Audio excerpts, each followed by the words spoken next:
Hello and welcome to the Strategic Bookkeeper podcast. Recently, I recorded an episode to celebrate 100 episodes on this podcast. So now I feel like we're right back at the beginning.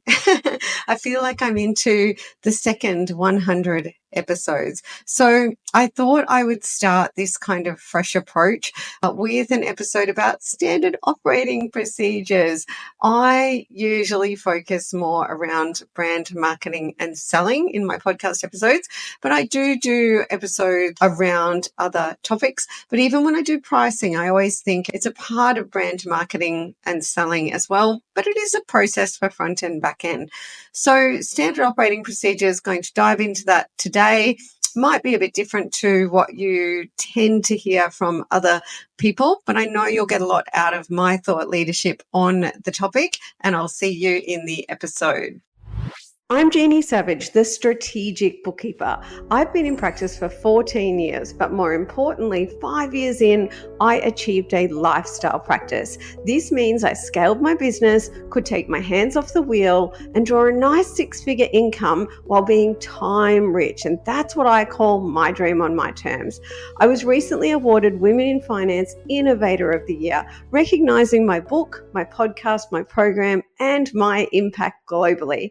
The Strategic Bookkeeper is my life's work, and the opportunity to help bookkeepers globally achieve the income and lifestyle that sets them free absolutely fills my cup. Please do connect with me on socials at the Strategic Bookkeepers Way private Facebook group, or shoot me an email, hello@thestrategicbookkeeper.global. So let's dive into standard operating procedures. And as we begin, I'd love you to think about if this is something that's on your mind and something you need. I know that every business needs standard operating procedures. But as bookkeepers, with the kind of human design that we tend to have, which I love all things human design, we can tend to bias into believing that standard operating procedures, processes, that kind of thing, solve all of our problem. Whereas the way that I love to think of it, and I'd love you to as well, is that business success is like a jigsaw puzzle. It's like a really big jigsaw puzzle. And you need to put all the pieces of the puzzle in place to really have it working. And standard operating procedures are a part of that puzzle. The other thing is we tend to think of SOPs for the back end side of our business, like how we do the work and so on. But SOPs are really for everything, right? They're from the brand marketing, selling, as well as the back end part of your business. So in today's episode, I'll absolutely start by asking you what problem you're having. So in terms of standard operating procedures being important to you, I want you to take this in. So you're a bookkeeper in practice. Maybe you're a solo operator. Maybe you've got staff. So we'll start with, when is the best time to put your energy into standard operating procedures? And I think after all my years in practice and all my experience, the best time is when you onboard your first staff member. And I'm going to really focus on when, why, what, and how. When is when you bring on your first staff member, and I might circle back to that in a minute, because you might be asking why. Why don't I focus on standard operating procedures before I get my first staff member? So the next thing is, why do you need standard operating procedures? Well, I like to say, and I'd love for you to answer that question. Pause the podcast. So why do you need SOPs? I think you need SOPs, in all my experience. It's so that you keep your promise. Okay, so it's for promises kept, because promises kept is really quite broad. So if we relate to when and why, you need standard operating procedures primarily when you bring your first staff member on. And the reason that connects to why you need them is it's so the other human that you're employing, because you can only ever control yourself, right? You can't really control anyone else. You can get them to shake your hand, look you in the eye, make a promise, but ultimately you can't control anyone else. So when you give that other human your way of doing things, that's your standard operating procedure, that helps you to control the quality of the work. We could also call that the standard of the work. For me, that's even a better word to use, standard. It brings us back to the McDonald's hamburger story or thing that you might have heard about, right? So when you go to McDonald's, hopefully you're not going there that often. When you go to McDonald's, you want your hamburger to be the same all the time. So McDonald's tends to be the famous standard operating procedure story, but it's a bit more than the burger, right? So when you, and I could tell this story about other places, but for example, I went to my favorite kind of deli supermarket recently, and the ginger that I always buy was not in the normal place that it is usually in. And when they're out of stock, I can usually go and I see the ginger belongs there, but the ginger's not there. Now, the ginger wasn't there, but this time the stock was kind of rearranged and there was other stock in the store rearranged. And I kind of had a little meltdown on my own, right? Because standards are really important to us humans as part of the customer experience, yeah? So whether you think, gee, Jeannie, you shouldn't have melted down over that, right? Okay, it's a little private meltdown. But the point is that if we go back to the McDonald's example, it's more than the hamburger. It's the feeling and everything, the whole experience, the customer experience from beginning to end that is part of the standard that we expect. If we define standard as just the way that something is. And your clients, they get used to a certain way of working with you. And recently when I did another episode, I told a story of a staff member I once had, really enthusiastic, skilled staff member, and how one of my clients, a really good client, fired me, so to speak, ended up staying with me. But at first he fired me because the communication standard changed. It changed a lot. He wanted one email a month. We were very clear about that in our standards, right, in the procedure for the client. But this bookkeeper insisted on sending him lots of email. And he did not like that. That wasn't what he was used to. It wasn't what he expected. So maintaining standards and doing things your way, because your clients love your way. Whether you know it or not, they love your way. So when you get your first staff member, you want to work with them to understand what your way is, to make sure they can deliver the same service that you deliver to your clients. So the standard remains unchanged. Hey, I just wanted to take 1 minute to tell you about our signature transformation program. In my own words, from the heart. So this is a program where I'm really passionate about helping you to build a thriving practice, delight your clients, and live your dream on your terms by leveling up to become a strategic bookkeeper. My tribe inside the program tells me that there is nothing like my signature program on the planet. 100% of them describe it as mind-blowing, and I'm so pleased to tell you that many tribe members get 5- and 6-figure results within the first 12 months. And it does come with a full money-back guarantee, which is so easy because tribe members say that they tend to make the whole year's fee back within the first month. But it does also come with a weekly payment plan because I wanted to make it accessible to everyone. Now, while there is tons of information on our website and previous podcasts, I also want to let you know that our customer success manager, Demi, would love to chat to you and answer any questions that you've got, so you can book a call with Demi no matter where in the world you are. So feel free to visit our website or drop us an email, hello@thestrategicbookkeeper.global. Back to the podcast.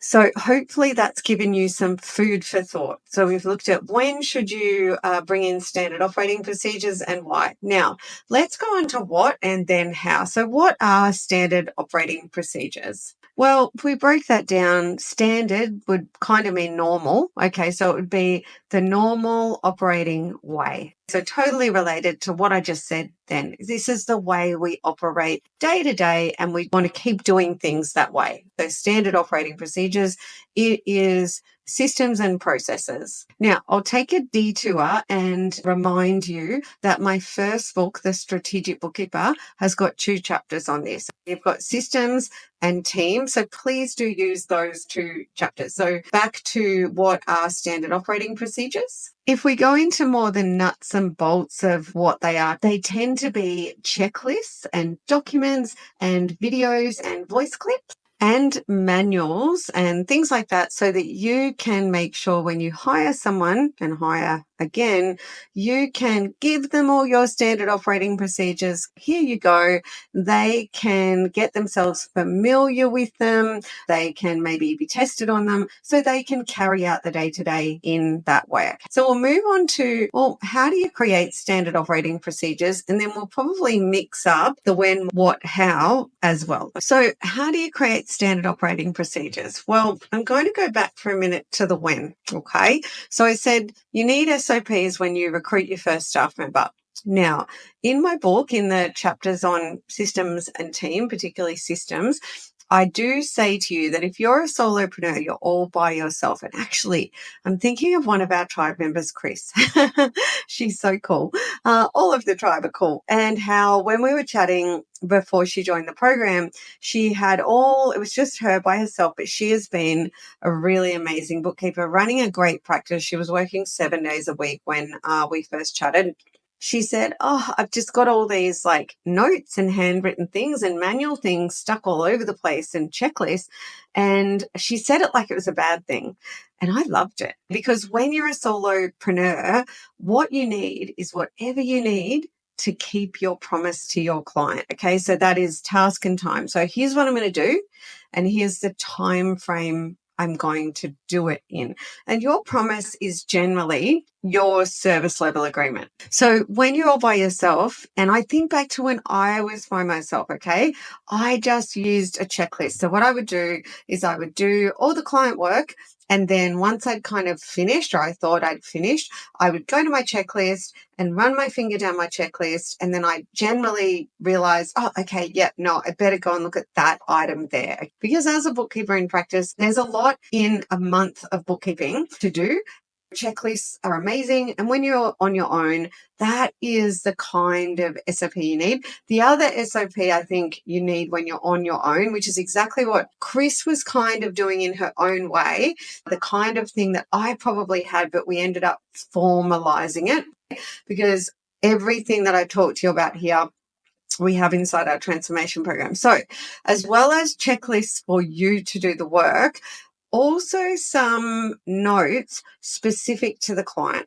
When we formalized ours, years ago, I called them the client-specific task instructions, or the CSTI document. And I actually created like a Word document or a Google Doc, whatever you're using, and it had a table in there, and it basically had the details of the task, how often it was done, like a bit of an SOP link to it. And these were client specific. Okay. What I like to say when you're doing the double entry accounting work for your clients. So bookkeeping is double entry accounting technician work, whereas admin and accounts is admin and accounts. All right. So if you're doing the true bookkeeping, then about 80% of what you do for clients, maybe even more, is same. And about 20% is a little bit nuanced. And look, the more you move into admin and accounts work, the more individualized and nuanced it'll be. But the way that I see it, what I realized in my practice, is that there was always about 20% of things that we just needed to document were done a little bit differently for this client. Now, just a basic example, not real life. I haven't got any of my CSTIs open right now, but it could be that once a month we send Mr. Jones a text message to remind him to pay his bill for John's plumbing supplies, something like that, right? So it can just be something you've agreed to do for the client that isn't the same as what you do for everyone else. For example, reconciling the bank is not going to be in there because you do that for everyone else. But if you're working with an accounting file and you need to press an extra button or upload something that you don't normally do, that could go in there.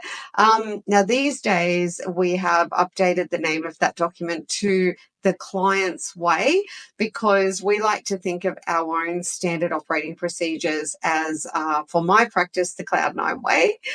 So that's what we call that document now. And coming back to the story of Chris, she definitely had like little lists for clients. So it was like, this is what this client needs.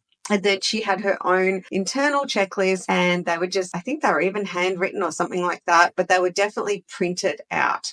Now, I love that because number one, it's simple. And number two, it can be handed over to a staff member really easily as a basis to work on. So working with Chris, it hasn't been long before she was able to onboard her first staff member with our help. And so I do want to let you know what she does now is she takes our standard operating procedures from the transformation program she's in.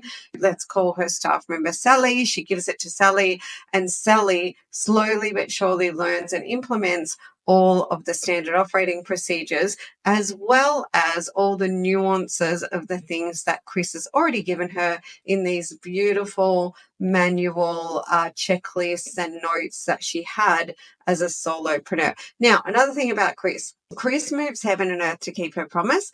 She has a great bookkeeping practice, really, really busy, lots of clients, but she was by herself. So now she's expanding. Now, one of the reasons that Chris has got to where she's got is because she was keeping her promise to her clients, okay, all the time and tasks.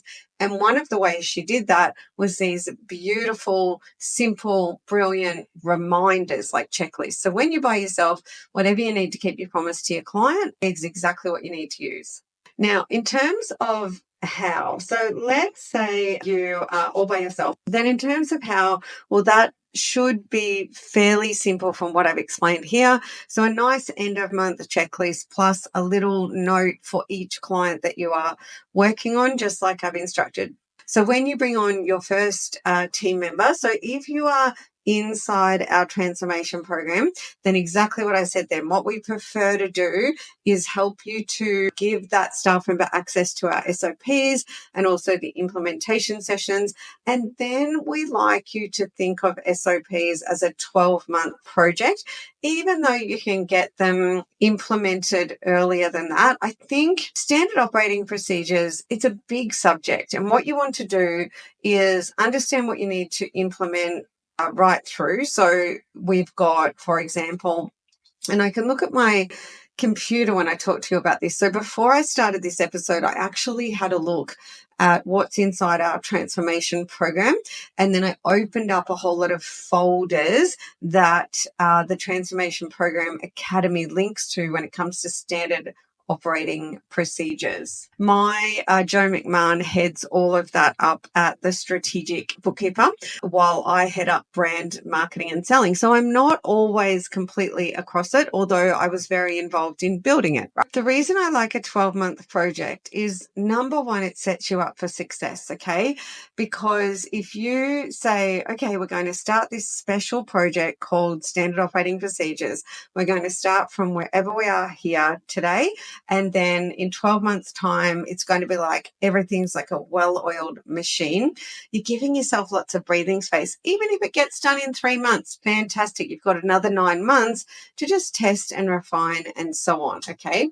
Now, you would be like the leader of this special project, there to support your staff member, or if you've got a team right now and you feel like you either need to do your SOPs or you need to improve them, the special project is the way to go, okay? Because then you can have a meeting on a weekly basis. They can even go to less frequent once you get into it. You can make sure you support your staff member or your team and answer any questions, comments, suggestions that they've got. If they have objections to anything, you can overcome those objections as well, okay?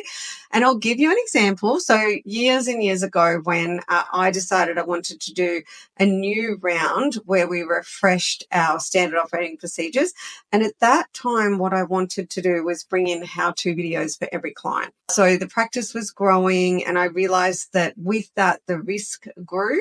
And if a staff member suddenly became unavailable, I really needed to understand, especially things like payroll. Payroll tends to have a lot of nuances per client. So I decided in this day and age, well, why wouldn't I get the team to record how-to videos as they did their work? So I wanted a client-specific task instructions document, and I wanted a set of how-to videos for every single client. So I did this special project. I got in there and I started to support the team, and one of the team pushed back very hard and she just wouldn't do the videos. Remember I said early on, you can't control anyone but yourself. So she just decided, nope, not going to do it. And she started to give me excuses. And eventually one of those excuses was, I'm too busy with my client work. So I just took all her client work off her. So what I did is I said, okay, this project is really important to me and it's going to happen. We're going to get this across the line, come hell or high water. So if your objection is I've got too much client work on, I'm going to get you to hand all that client work over to the rest of us so that you can solely focus on that one client at a time. That staff member left us pretty soon after that.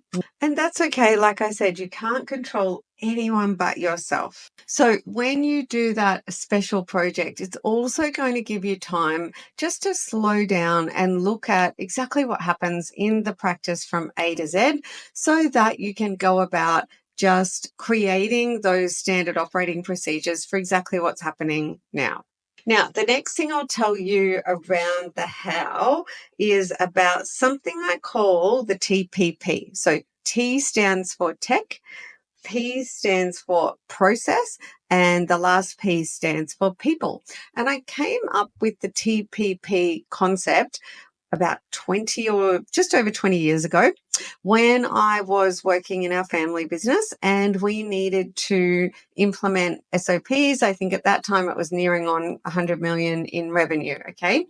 And we had a lot of systems and processes, but we really needed to formalize them.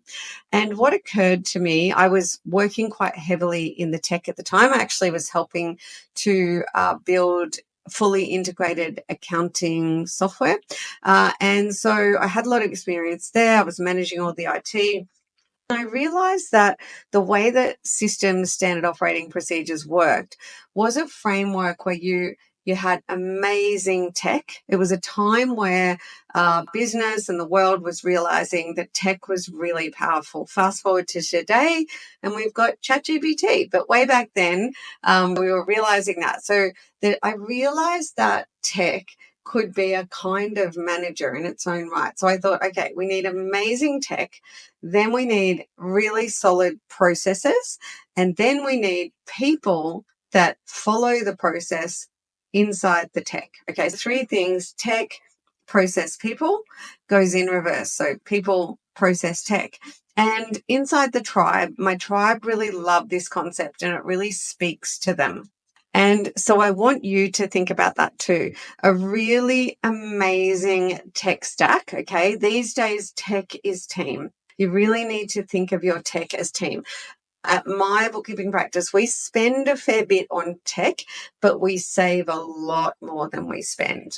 We really do think of our tech as team. So when we invest quite a lot of money in it, we know that we're investing in the tech rather than having to employ lots and lots and lots and lots more humans that we can't control. I don't really have the desire to manage tons of humans. All right. I like beautiful boutique team and I like extraordinary tech. So Joe McMahon and I in my practice and also at the Strategic Bookkeeper, as much as possible, we rely as heavily as we humanly can on the technology, then have clear processes and then support the people to follow the process and use the tech really well. So the next thing I'll tell you about the how of standard operating procedures is I just want to go into the kind of areas that you've got. And to do that, I'm literally inside the Transformation Program Academy looking at the done for you standard operating procedures that we have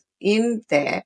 So let me see if I can break down what I would call would I call it 3 areas or 4 areas? The 3 areas that I'm looking at here, it's really the overarching is the admin, the client work, and the HR. Okay, I'm going to expand into maybe a 4th, but it is primarily the 3 areas. So there's the practice administration, then there's the do the work side of things, okay, the technical side of things, and then there's the HR. However, inside practice administration, or maybe separate to it, you do have general admin, practice admin, and marketing admin. A general admin, think of it as checking emails, okay, or filing stuff. Yeah, we're talking really kind of low end basic stuff.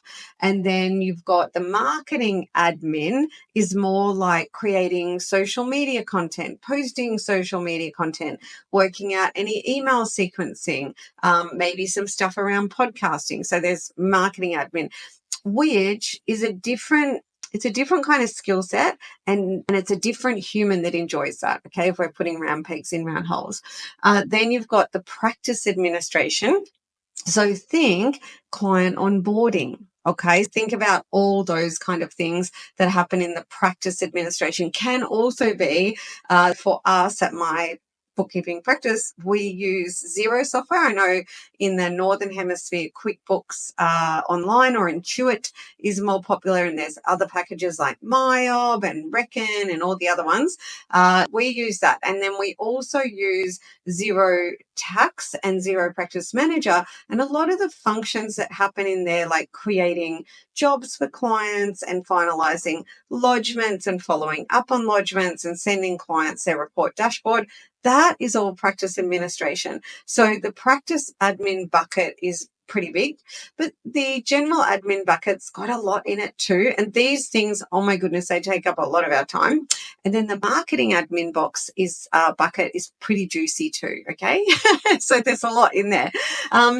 However, if we kind of remove for a second the general admin and the marketing admin, then we've got practice admin. The ones that are the really kind of big ticket items is practice admin, client work, and H. They're 3 key areas, and then I've given you 2 other key areas to think about as well.